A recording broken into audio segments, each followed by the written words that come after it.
Cambridge India business dialogue में आप सभी का स्वागत है. Ladies and gentlemen, good morning and very warm welcome. It is my distinct honor to welcome you all to the Cambridge India Business Dialogue here at Judge Business School. My name is Ujjwal Pandey and I am the co-chair of Cambridge India Business Forum, a student society based out of Judge Business School. I would like to extend my heartfelt gratitude to all the distinguished dignitaries present here today. Your presence signifies the importance of this dialogue and the strong ties between India and Cambridge. India stands at the forefront of the global innovation, consistently demonstrating its ability to leapfrog in various fields. A prime example of this is the recent successful moon landing on the south side of the moon by India's space program. Achieved at a fraction of the cost of the other space missions, this milestone underscores India's prowess in the scientific innovation and cost-effective solution. Moreover, India's digital fintech revolution, particularly through UPI, has transformed the landscape of financial transactions. With millions of customers adopting UPI, India has set a global benchmark for digital financial inclusion, showcasing how technological advancements can be harnessed to benefit the masses. Cambridge Judge Business School provides an excellent platform to highlight and discuss these innovations and many more. The rich history of academic excellence of Cambridge offers a unique environment for fostering dialogues and collaboration. The connection between Cambridge and India is a long-standing and deeply rooted. The father of India's space program, Dr. Vikram Sarabhai, studied here, as did Dr. M.S. Swaminathan, who spearheaded India's Green Revolution. These illustrious alumni exemplify the impactful relationship between Cambridge and India. Today's dialogue is a significant step in continuing this journey. By bringing together bright minds and visionary leaders, we aim to forge new pathways for collaboration and innovation that will benefit both India and the global community. I would like to express my sincere thanks to our sponsors, Manulife Investment Management, Cambridge Education Lab, HSBC UK, Cambridge Society Bombay, CBEII, and PRESPL. Your generous support has made this event possible, and we are deeply grateful. Without further ado, I would like to invite Pro-Vice-Chancellor Bhaskar Vira to say a few words.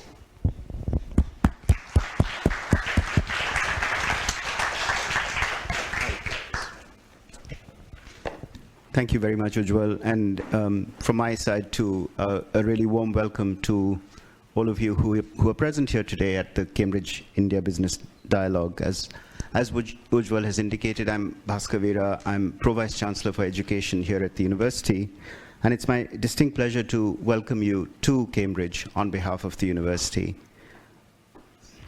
India matters. It matters to the world, and it matters to Cambridge. You'll hear about why it matters to the world for the rest of today, so I'm not going to elaborate on the agenda for the rest of today, but I think it's just a wonderful and rich program, and I hope you'll have the opportunity to engage both with the ideas that colleagues will share on stage as well as with each other, and benefit from being in the presence of each other and networking with each other, which is such an important part of events like this. I want to congratulate the organizers, Ujjwal and your team, for pulling together a fantastic program and a fantastic group of people who are here today. And I really look forward to engaging with you through today. Our relationship at Cambridge with India is historic, it's deep, and it's wide. We're blessed with the generosity and continued support of so many of our distinguished alumni, some of whom are here with us. We have a continued stream of talented and committed students, I believe over 40 in this year's MBA cohort alone. But across the university, we continue to welcome students from India across a wide range of subjects and disciplines, and it's such an important part of what enriches this university's intellectual environment. We have faculty and staff of Indian origin in almost every part of the university now, including now a number of colleagues who are occupying senior and influential positions across the university. So India is very visible amongst the senior leadership team across many institutions. We have serious long-term research and intellectual connections with India.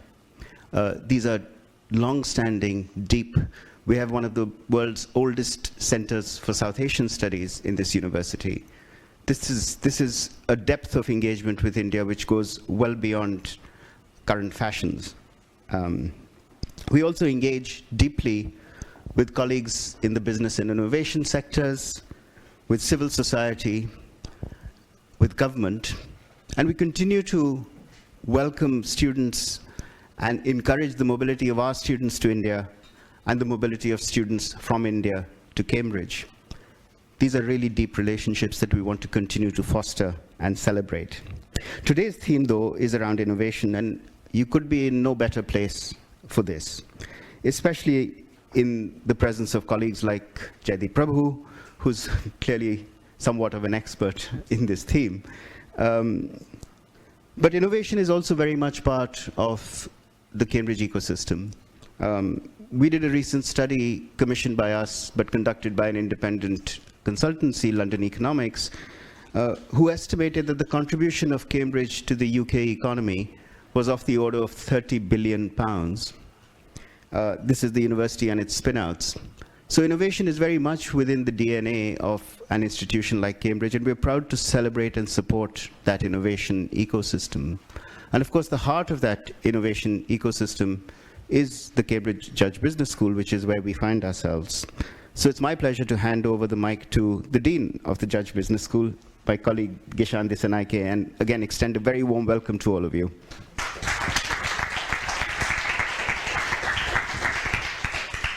Good evening, everyone. Good morning. Sorry, what happened to me? Too much wine last night. It's my special pleasure to welcome you all to Judge Business School. I must also say that Bhaskar is the first Pro-Vice-Chancellor of Indian origin. So could you give him a round of applause, please? So I remember him many years ago in the economics faculty. He had a cherubic smile then, and it still continues. So that's wonderful.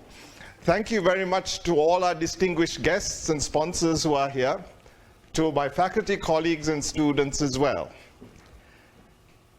Now, from the zero in mathematics to the game of chess, India has been a cradle of innovation for centuries. So the topic under discussion today is as relevant as it was many years ago. We have already heard from Ujjwal and from Bhaskar about the long-standing links between Cambridge and India. There isn't probably another university outside India and perhaps in the Western world which has stronger links with India than Cambridge. So I'm going to now talk about Judge Business School. Now, in terms of the history of the university, which spans 800 years, the Judge is a new kid on the block. We started only 34 years ago in 1990. And Oxford, that other place, also took the plunge around the same time. We think we are ahead in that boat race. We have roughly 80 faculty now, 900 plus students, and 16 degree programs. So yesterday I asked our data team when the first Indian student was admitted. So it turns out the first Indian student was admitted to Judge Business School in 1992. So that's just 2 years since the founding of the school. That's the more accurate answer. We have 2 programs at the school now which were not at the school in 1990. So if we include them, then of course we had Indian students even from 1990, but that's not accurate because they were not at the school then. When did we have our first faculty member of Indian origin? We had some discussion about this yesterday, and we reckoned it was Jaideep Prabhu, who joined us in 1999. He was a wonderful colleague, then he lost his way and he went to Imperial. Then in 2007, the Indian government was very generous and endowed a chair in Indian business and enterprise. And I was delighted when my colleague and friend Jaideep Prabhu made his way back to become the first holder of that chair. And at the time, he also helped create the Center for Indian Business, which has really been thriving ever since and served as a focal point for our interests in India. And today, it is co-directed by Marvin. Marvin, would you stand up, please? And Jaideep, so you can see them.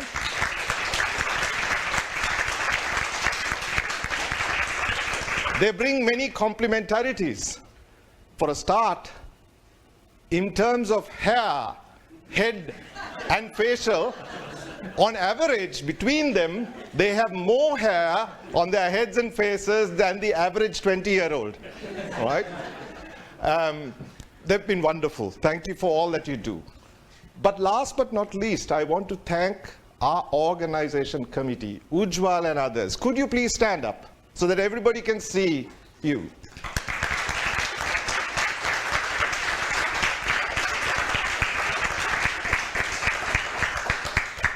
They have been absolutely marvelous in putting this program together. They've successfully navigated the labyrinth of Cambridge and CJBS, and from that alone we can say that the future of India and Indian innovation and Judge Business School is safe. Thank you so much for allowing me, a younger brother from Sri Lanka, to greet you today. Thank you.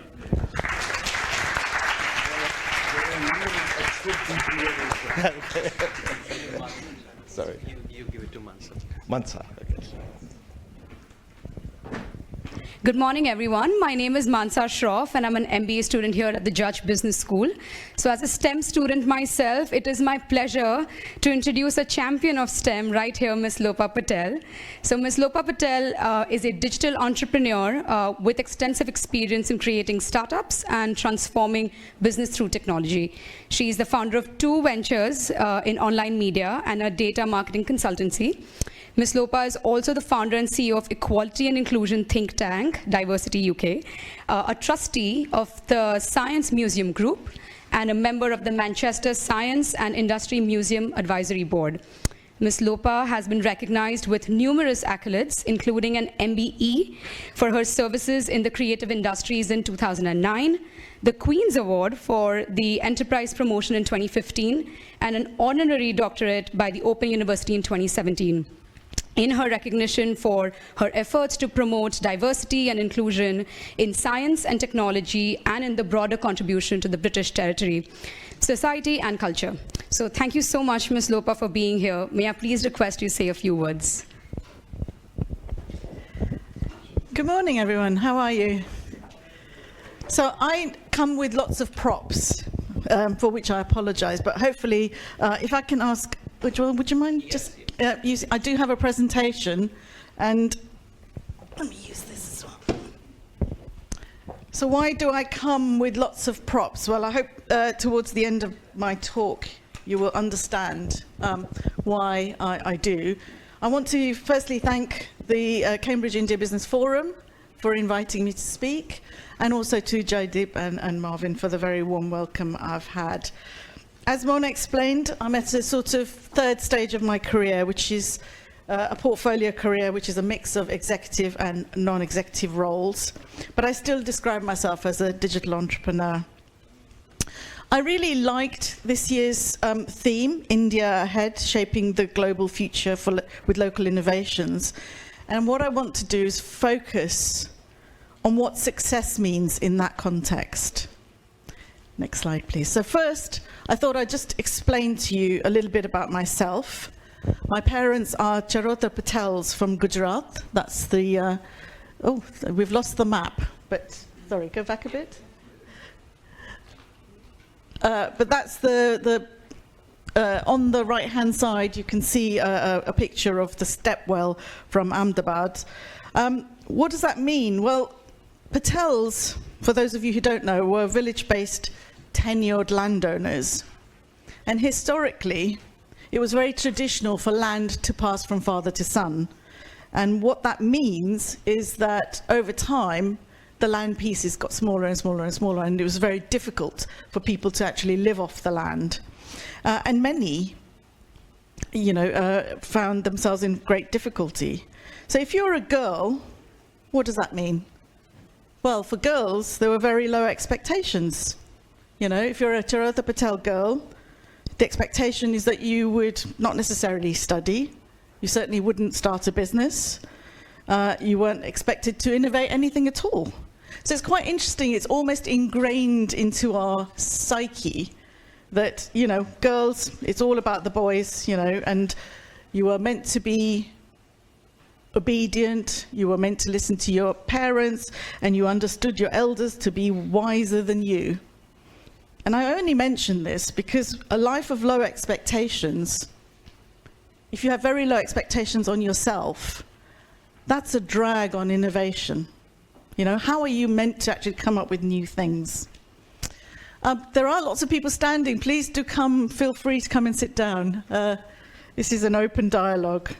So towards the end of the 19th century, this is not a history lecture, but just to explain to you, a lot of Gujaratis moved to East Africa. And the reason was they went to help the British build the East African Railway from Mombasa to Kampala. So when I speak to people and say, I'm a Patel, I was born in Kenya, they say, oh, well, yeah, but you're Indian. And, they don't understand it. But there is an economic reason for that.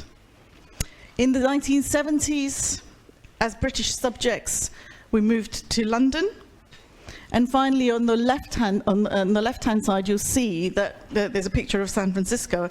And the reason is that most of my life, most of my back-end digital infrastructure has been based in San Francisco.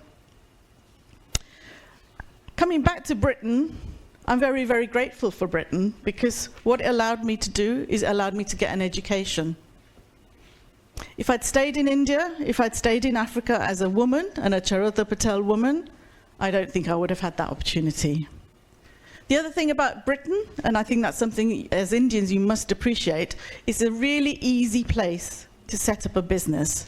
And the diaspora here is very strong, and they will help you. They want to help you succeed. Next slide, please. So when I speak to people about innovation, and what does that success look like for you in terms of innovation, this is what they think. You have a big idea, somebody gives you lots of money, you go and build it, and you're an overnight success. The reality is, of course, next slide please, that it looks like this. You have an idea, you struggle along, you're very, very unsure of yourself, you keep failing a lot, and whilst you're doing all of that, of course, life happens. And eventually, if you're successful, you become a success. It's interesting, Jeff Bezos, founder of Amazon, says it takes 10 years to become an overnight success. Well, to quote Malcolm Gladwell, some of you might know about Gladwell, he believes it takes 10,000 hours as the magic number for greatness. And of course, there's no guarantee of success. In the UK, 60% of small businesses fail within the first 5 years. So it's important as individuals for you, young innovators, to work out what does success look like for you and to start building your resilience early. The one thing we often don't talk about in this little squiggly design is failure. And actually, failure is your friend, because failure helps you learn. It's only from failing that you learn what you could put right, what you can do right. I thought I would just talk a little bit about my entrepreneurial journey. I know Mona's kindly introduced me, but I thought I would talk to you about some of my failures, if that would help you. But I started, I left school, I did a BTech in computer science and a BSc in biochemistry. And on graduating, I joined ICI, which was the bellwether of British industry at the time. In March '91, I had an opportunity, I spotted an opportunity, and I leapt over the fence from a corporate world into an entrepreneurial world. I bought a failing printing business. I knew nothing about printing, and I wasn't planning to carry on in a printing business.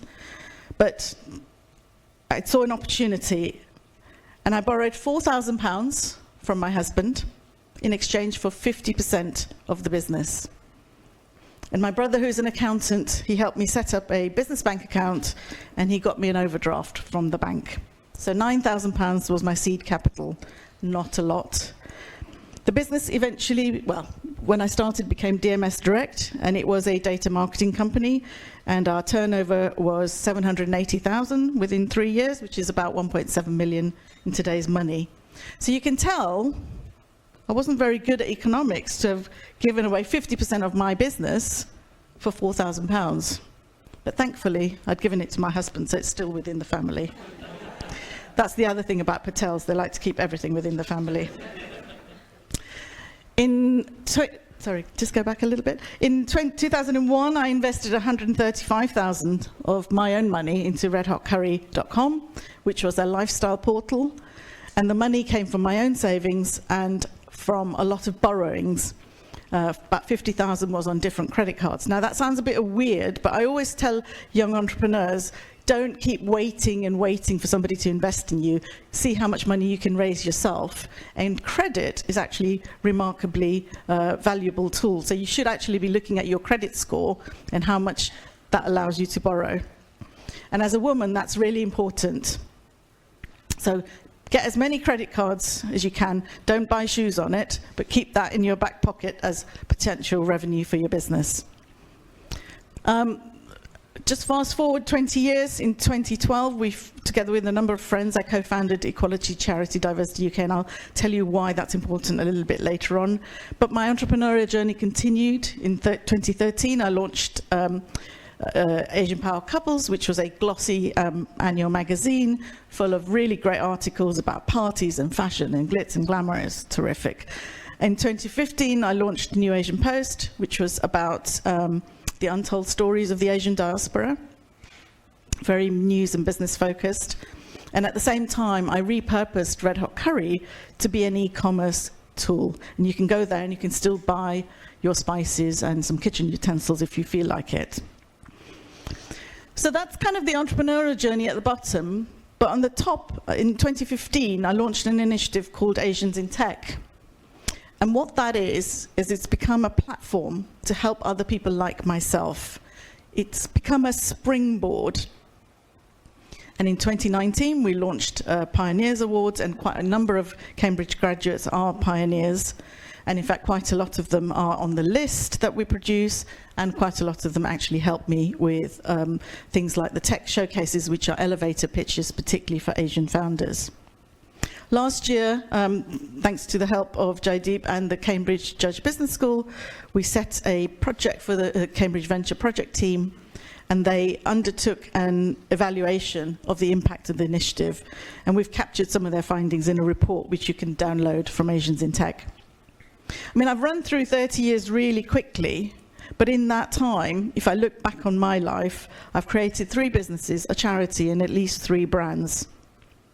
So I say to myself, that's not bad for a Charodha Patel woman on whom there were no expectations beyond house and home. Next slide, please. So if I can do all of that, what can you do? What's going to hold you back? And I just want to talk a little bit about things that will be a drag on innovation. For me, it's been sexism and it's been racism. So much so that we, literally created a think tank and a charity focused on how do we eradicate this structurally? How do you eradicate inequality?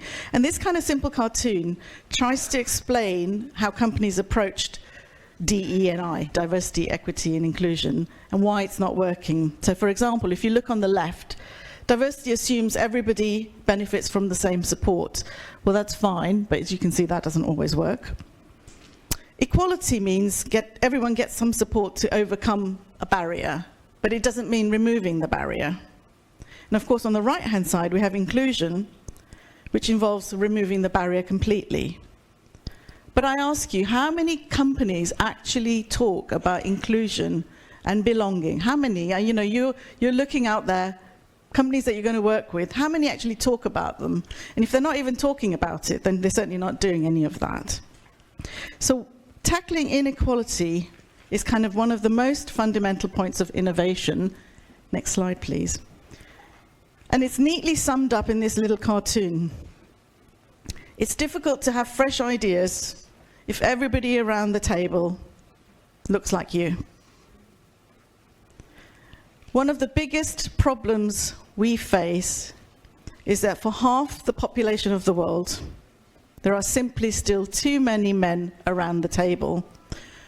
The voices of women are not being heard, and these are the barriers to innovation and entrepreneurship. Women still don't have the ability to own land. They don't often own their own home. They don't have a bank account. They don't have a credit card. And I know my friend Nadia Sood's going to talk a little bit about finance for women. But you need all of those things to even set up a business. So why is it that half the world's population is still being limited? If we talk about some other facts, if we talk about venture capital funding, for example, less than 1% of global VC funding goes to women founders. Less than 1%.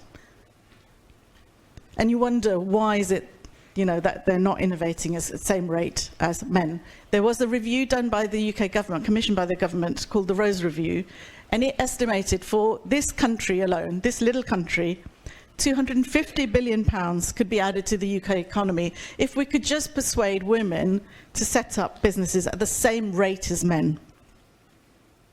And I thought to myself, well, imagine what 500 million women in India could do, given half a chance. I say to you that it's difficult to innovate with one hand tied behind your back and blinkers over your eyes. So if you really want to be innovative, one of the first things you need to do is free your mindset.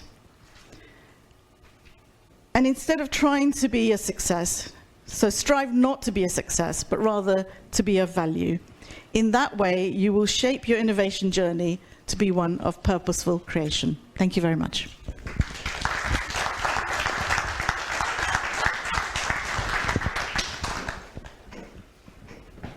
And thank you for moving the slides along. Thank you.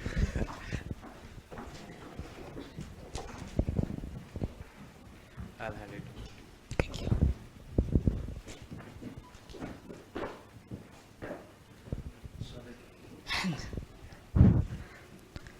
Hello everyone, I am Dr. Lavanya, pursuing MBA at Cambridge Judge.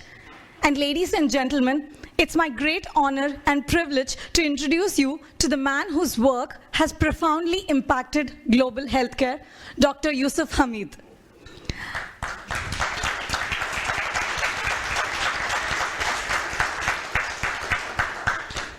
As the chairman of CIBD, Dr. Hamied has dedicated his life to making essential medications affordable and accessible to millions around the world.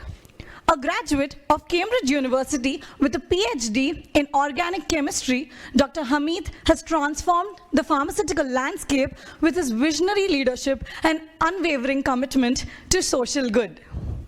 For his tireless work, Dr. Hamied has received numerous accolades, including the CNN-IBN Indian of the Year, recognizing his extraordinary contributions to business and humanity. His efforts have inspired change and inspired multiple healthcare professionals like me and demonstrated the profound impact that compassionate and ethical leadership can have on the world. Please join me once again in welcoming the extraordinary Dr. Yusuf Hamied.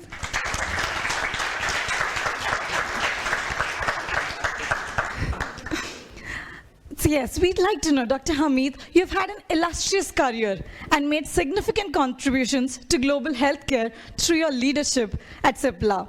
Could you please share with us a bit about your journey, your motivations, and the pivotal moments that have shaped your path? Thank you, everybody. First, being here in this location, I entered this place first about 70 years ago, 1954, which it was a hospital then. And we young students used to chase the nurses here. So my whatever I say will be like a nurse's uniform, short to be of interest and long enough also to be of interest. Well, normally when I talk to audiences like this, I start with a quotation from Swami Vivekananda. And that is that wisdom is the knowledge that you acquire, but it has to be implemented. And one thing in your title here, which I saw when I was sitting here, you talk about innovation, but you do not talk about implementation of innovation. And my career from 1960, when I left Cambridge, till even today, is the implementation of whatever knowledge I acquire. And I think one of the big factors in your India-Cambridge program is that we are not implementing the knowledge that we are achieving. And this is something that Cambridge is responsible for. And I can talk about it, but I don't know how many people here are from the Department of Chemistry or from the MRC here. There are three leading, I wasn't going to talk to you about this, but there are three leading Indians in Cambridge who are not present in this room. And I think, in all fairness, this should be cultivated more and more. One is Professor Sir Partha Dasgupta, who is a world authority on biodiversity, climate change, family planning, this, that, the other.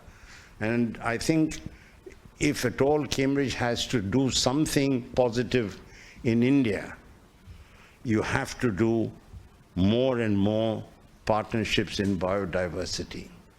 Number two is, again, Professor Sir Venki Ramakrishnan.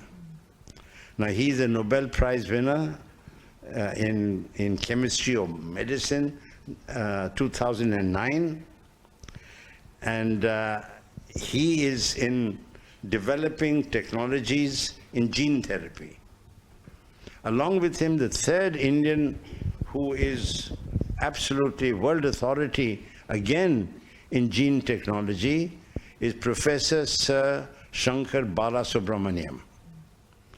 And these three could play a significant role in your implementation of innovation. And I think with some people in the room here who stay in Cambridge should try and cultivate these three individuals more to see what they can contribute to the Cambridge-India partnership. So that is one thing. The second thing, if you want me to say something on healthcare, I can only talk to you all on healthcare. And this is something that is very, very interesting for you, is the disease pattern in India. I'm now talking from memory. There are over 200 million TB cases in India. The Indian population is 1.4 billion. What are we doing in healthcare? I'm a great believer that to be a healthy country, you have to have healthy people. And healthcare in India, on the disease front, is frightening. The number of diabetics, the number of respiratory, 4-5% of the population, which is 600 million, suffer from asthma. So 600 million. So what are we doing on the healthcare? If you control healthcare and you have a healthy population, please believe me, the country will prosper. And I don't think enough leverage is being levied on the subject of healthcare as it ought to be. And this is one thing that I've come here today and accepted your invitation because I wanted all of you to be aware of the importance of healthcare in what we are discussing on innovation and etc. You can carry on asking me questions if you want. Yes, definitely. We have some more questions for you. Thank you for sharing your insights and the significance of implementation.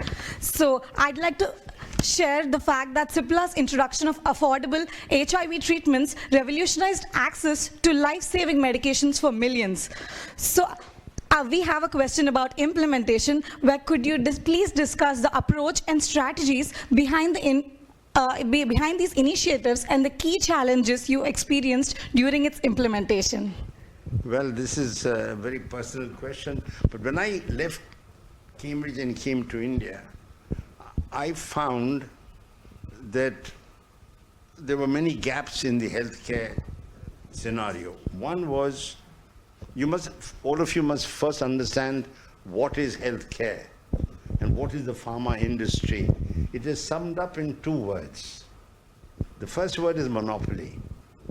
If you have a monopoly in healthcare, you can charge what you like for whatever you have. And the second word of importance, and monopoly gives you exclusivity, particularly for 20 years. The second word is obsolescence. The drugs come up, they plateau, and then they die. So you have to be in a system of continuous innovation. The third important thing in this is that when you take a drug, what are you really taking? You're taking the active ingredient that is in the drug. So in 1960, when I came back to India, the manufacture of raw materials, that is the active drug substances, was negligible. And this is something that I felt was the backbone and fundamental nature for healthcare. So this is what I promoted in 1960 onwards. That ultimately led, in the year 2000, to HIV/AIDS that you are mentioning.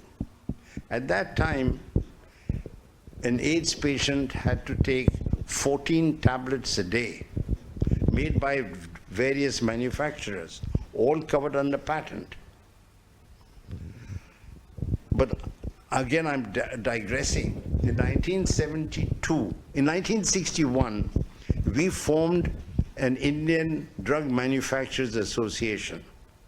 And we fought with the government of India to have the patent laws, intellectual property laws in India changed. This took us 12 years of fighting. And ultimately, in 1972, what India did was that you cannot patent the end product. You can only patent a process to make it. And this law, which India introduced, patent law, in 1972, opened the floodgates for Indian companies. At that time, in 72, the Indian drug industry, in 1972, that is many, many years after partition of 47, there were 33 multinational companies in healthcare in India. Most of them packed up their bags. 30 of them packed up their bags and left India. Only 3 of them remained. And in 72, they were controlling, the multinationals, 85% of healthcare in India. Today, 85% plus is held by Indian companies. So the big change. But what India did in its wisdom or foolishness was that in 1995, they reintroduced monopoly in India, which is a disaster. Disaster. So this is a story, but in HIV/AIDS, the 14 drugs that person had to take was manufactured by a number of companies, and cost was prohibitive, $12,000 to $15,000 per patient per year. So in Africa, they couldn't afford it. What we then did in the year 2000, we produced in 1997, there was a publication that a cocktail of 3 drugs could control HIV. then took up the challenge and produced the 3 drugs. Because over the years, we had developed the capability of producing the raw materials. That was very important. And we produced the 3 drugs, put them together in one tablet. So one person had to take just 2 tablets a day, morning and night. And at that time, we offered it below $1 a day. When the price in America, etc., was roughly between $15,000 and $20,000 a year. And that revolutionized the treatment of HIV in Africa. Today, it is 1 tablet a day, and the Africans are buying it 90% from India at $50 a year, $4 a month. Now, the interesting thing on HIV/AIDS, which for your audience may be new, is that instead of taking a tablet a day, they have developed in America and in England an injectable. The British injectable is 1 injection every 2 months. The American injectable, just approved, 1 injection every 6 months.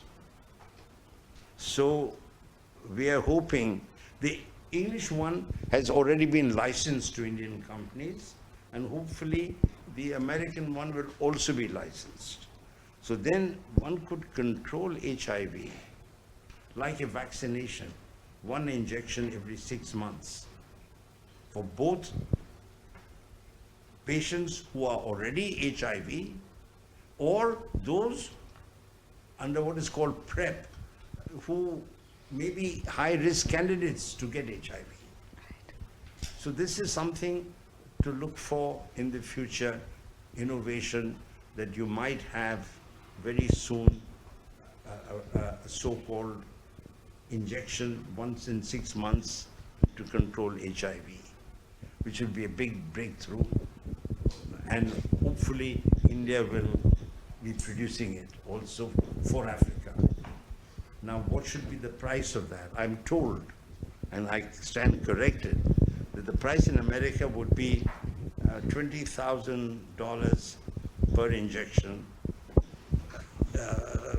to be taken once every 6 months. And we hope that we will give the injection again at $1 a day. That means $350 a year.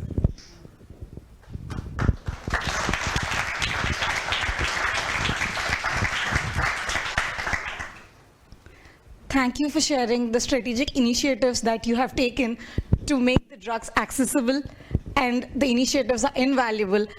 And thank you for sharing the thought-provoking insights where you envision the healthcare to be accessible and also affordable. I haven't finished yet. Yes. I'm sitting here, I'm wondering as to how Cambridge can help India. And again, it is in the question of implementation. One is, I have opposed the chemistry department, opposed them, because I'm on the advisory board, that you all don't in Cambridge make full use of intellectual property. In America, I'm going back to 1997, 98. The first 2 drugs that my company Cipla took up for HIV had been invented at Yale University and licensed to a company in America called BMS, Bristol Myers Squibb. Do you know that in the period 2000 till 2010, Yale University was earning $40 to $60 million a year on the 2 drugs that they had licensed to Bristol Myers Squibb. What is Cambridge University earning by way of intellectual property? Zero. Let me, and this is something that your MBA and God knows what, of scientists sitting here, how do you implement that intellectual property developed while you are at university should help the university? This is something to think about. This is one. I'll give you a story of a gentleman who was my colleague in the Department of Chemistry. His name was Herschel Smith. He left Cambridge in 1958 and went as professor of chemistry to Manchester. In Manchester also, he took out 2 patents on a drug called norgestrel for oral contraception. I'm just telling you a very interesting story. He then licensed his product to a company called Searle. And they asked him, said, Professor Smith, what do you want for your patent? He said, look, I'm an intellectual. I'm an academic. What do I don't know. And then he said, okay, you're going to sell these tablets. Give me 2 cents per tablet. And they thought that was peanuts. So they accepted that. A few years ago, he died, and his son came to Cambridge and donated 32 million pounds to the chemistry lab, which he had left in his will. I'm just saying the value of intellectual property is virtually zero in Cambridge. And if I'm here today, I would like to stress on all of you, students and academics, etc., that for God's sake, whatever intellectual property you develop, earn from it, innovate, earn from your innovation. And there are many, many examples of this I can give you, but this is not the forum for it.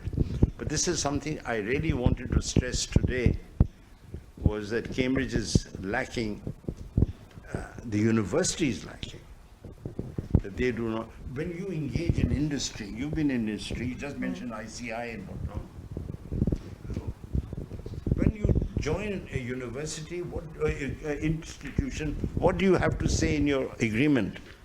Anything that I develop while I'm working is the property of the institution. So anything that Persis here may develop while he's in Cambridge should be the property of Cambridge University. So I think this is some food for thought. The other thing is that in healthcare, how can Cambridge benefit India, and how can India learn from Cambridge? Let me give you 1 or 2 examples. This will help some of your institutions also.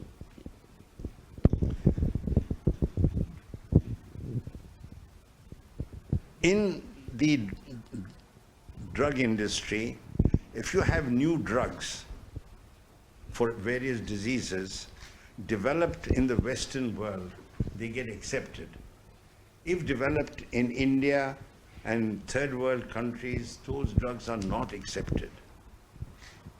So it's happened to me 3 times in the last 70 years.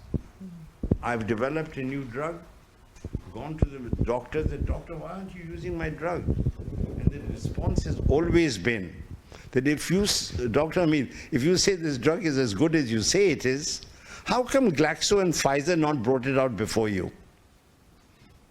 That acceptability of original research from India is not accepted. So many years ago, I changed my strategy. And what I then did, that what is a new drug vis-a-vis India? And I decided then that a new drug for India is something that is doing well internationally, but is not available in India. And that became my guideline for R&D. Repurpose and repositioning of drugs that are known abroad, but not in India. Now this I could do from 1972 onwards. till 2005, when India then reintroduced monopoly. And today we are living in an age where we are again under monopoly. And this is something that we can discuss at a later date, or at least in healthcare on a different location. So what Cambridge can do, I've made a note here, what Cambridge can do is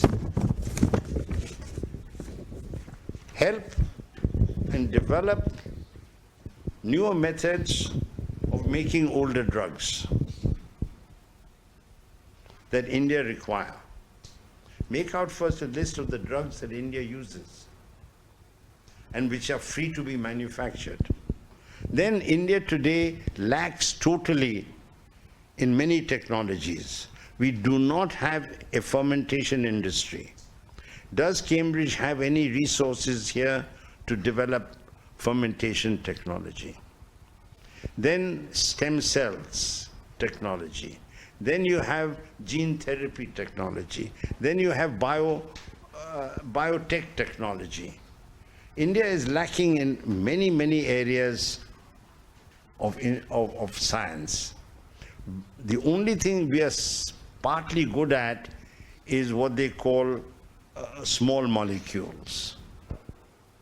That is what you can do by synthesis. So my suggestion would be that between India and Cambridge, okay, Cambridge, Oxcam, because there are some people here from Oxford as well, set up a market intelligence group in this part of the world. What are the products that India require, whether in healthcare or other areas, and how can Oxford and Cambridge contribute to developing that technology, because India is a very, very good ground for implementation. And implement that technology in India. And this is my sincere suggestion to all of you here today, that if we can implement together. And one other thing which is of very importance, we do not like the word charity. We are willing to pay for it, in licensing and pay for it. Today, I'll give you if you look at the top selling 50 drugs in the world, 70% of them are made and marketed by companies that did not invent those drugs. In licensed products, you buy out, like say one of the world's leading products, Lipitor, for cholesterol, statin. Pfizer markets it. It wasn't invented by Pfizer. It was invented by Park Davis and sold then to Pfizer. Pfizer bought them out. 70% of the leading drugs today are in-licensed. So India is also willing to in-license. What we should oppose as Indians is monopoly. Now, intellectual property, that's I'm coming back to my favorite subject that has hounded me all my life, is intellectual property, monopoly. And if we can get rid of that, intellectual property laws are national laws, not international laws. Every country promotes their own intellectual property laws to suit themselves. So my sincere suggestion to some of us Indians sitting in this room, and some of you will be going back to India like I did 70, 60 years ago, will take up this major issue as to what is best for India to do, and India should therefore do it. And one of the leading things today is intellectual property.